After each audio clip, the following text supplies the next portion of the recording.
Algebra 1. We are jumping into our Saxon Algebra 1, and we're starting at lesson 50 today. We've got 2 more lessons to cover this week, so I wanted to take a few moments to go over some of those terms with you and then talk through some of our practice today.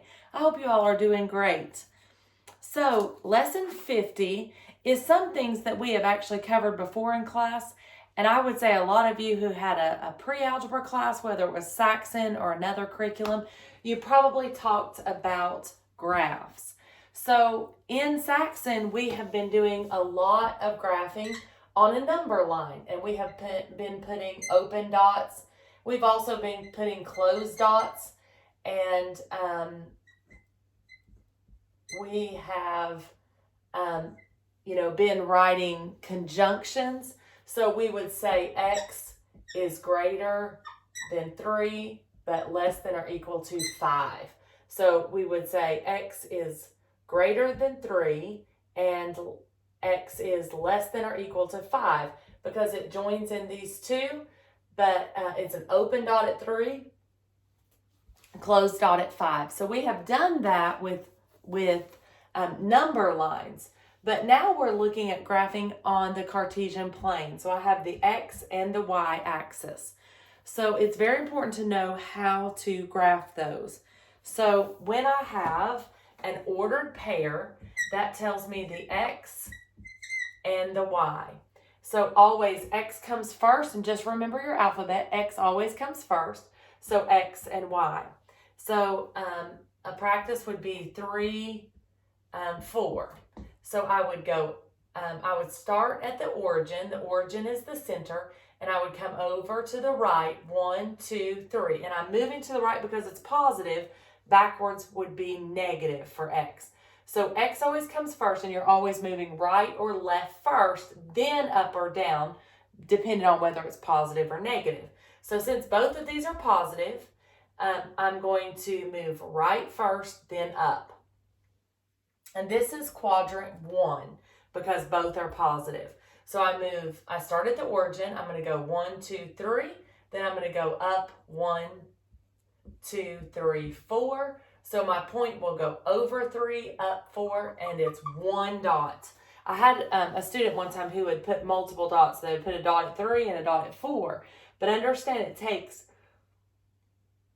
an X location and a Y location to put 1 dot. So that's very important. A point is made up of the X and Y coordinates. So you need both.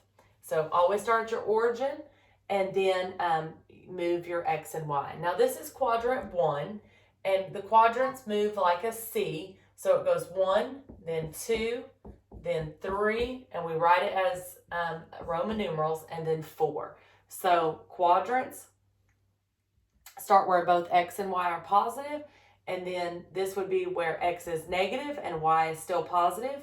Quadrant 3, they would both be negative, and then quadrant 4, the x is positive, but the y is negative. So the only 2 quadrants where x and y are the same are 1 and 3. 1, they're positive, positive. 3, they're negative, negative.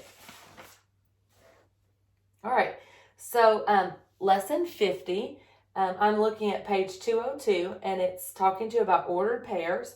It shows you the x-axis and the y-axis. The x is the horizontal, the y is the vertical axis. Talks to you about quadrants. It talks to you about graphing those. Now, in my experience, a lot of the points that students miss the most is when x or y has a 0. So let's talk about that.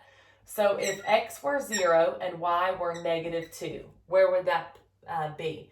Well, if x were 0, that means it doesn't go right or left, but it would go, so x is 0, y would be negative 2. So it wouldn't go right or left, it would just come down 2. So that would be this point, and we'll label it point A, all right? How about point B? We put 1, 0, all right? Where would 1, 0 be? Well, that means, again, x comes first, then y. So if x were 1, it would come to the right 1, but it would not go up or down.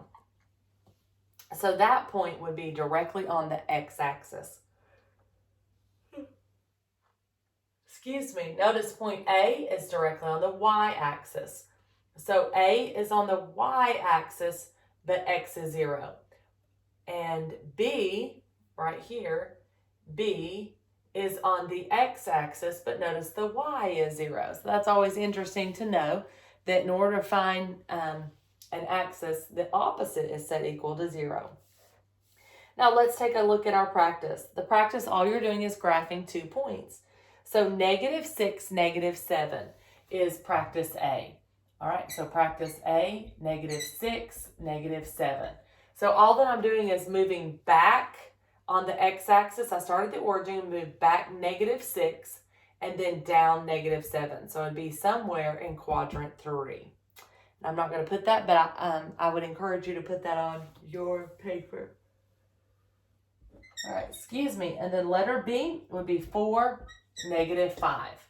All right, so don't forget X comes first, then Y. So I start at the origin. So 4, I would come to the right 4, and then down -5. And if you have graph paper at home, that would be super for you to use so that it's equidistant apart. So I did not put those on my graph, but I would encourage you to take time to count those out. So that is lesson 50 in your Saxon Algebra 1.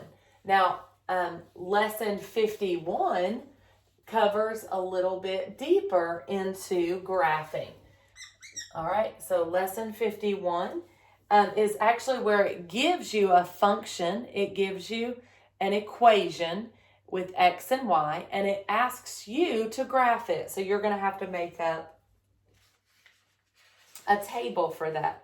So if you take a look, they've given you several examples, and I would encourage you to push pause on the video and look over page 206 and 207. There are 3 examples there.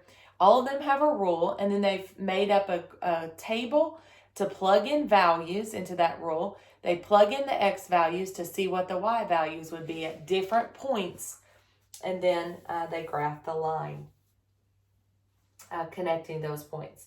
Now, it also talks about vertical and horizontal lines when it has X by itself is set equal to something, or Y by itself is set equal to something. So that's when you would have a vertical or horizontal line. Now, letter A says Y equals -X plus 1. And then what you're going to do is actually make an XY table. So I like to use the points -1, 0, and 1. All right, those are just kind of my go-to. So what you're going to do is actually plug in those points. So if it's -X, it would be negative, and then the X is -1 plus 1. So a negative times a -1 become +1. +1 plus 1 would be 2. So do you understand that when I plug in my -1 for the X into this function rule, into this equation, I'm solving it to see what Y would be. When I plug in -1 for X and solve it, Y equals 2. Now let's try it again. This time we're going to let X equal 0. All right, so when X is 0, a negative times 0 is still 0. 0 plus 1 is 1. So this time, when I plugged in 0, Y equals 1. Now let's see what Y equals when X is 1. So when I plug in 1, it would be a negative times 1 would be -1 plus 1. Now this is 0. So we need to graph this on our graph, and you are welcome to use graph paper just to keep it neat and organized. If you're sketching it on your notebook paper like I am, use the lines to help guide you so that it's equidistant apart, okay? So my first point would be -1, 2. And remember, that's an ordered pair. I start at the origin, I go back -1 up 2. The next one is 0, and remember, those are the easiest ones to miss. That means I don't go right or left. I just go to the Y, 1. I don't go right or left, just on the Y. Remember, here's X, here's Y. Now on this one, it's 1, 0. Above it was 0, 1.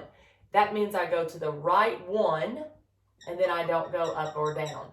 Now look, those 3 points are in a straight line, and I can draw the graph. So this rule. So I can even estimate then when x is 3, y would be -2. So isn't that great that I can look ahead and estimate that? And you'll see that on standardized tests too when you draw something. Now, letter B, I would encourage you, because it's a fraction, you probably want to use the values -3, 0, and +3, because that will cancel out your fractions. All right. Now, let's take a look at letter C. Letter C is a little bit different because x equals 3. That means that no matter what y is, x is always going to be 3. So we can just plug in a few values, -1, 0, and 1. Because x is always 3, it's going to be a straight line. And let's see if it's horizontal or vertical. So let's put it on this graph right here. So if x is 3, 1, 2, 3, here's my x, right? So if x is 3, y is -1, that would be here. 3, 0 would be here, and then 3, 1 would be here. Well, look, friends, that is a horizontal, or excuse me, that is a vertical line. It's straight up and down, right? I wouldn't want to drive that road, right? Straight up and down. So when x equals 3, anytime you have x set to a number with no x and y, then it's going to be a vertical line. Now, how about when I have y equals a number? I'm going to get my other marker, and unfortunately it's red as well. It's just this one is a maroon color. But the next equation says y equals -4. Well, I'm going to put it on the same graph.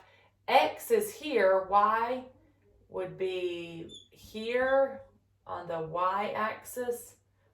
1, 2, 3, 4.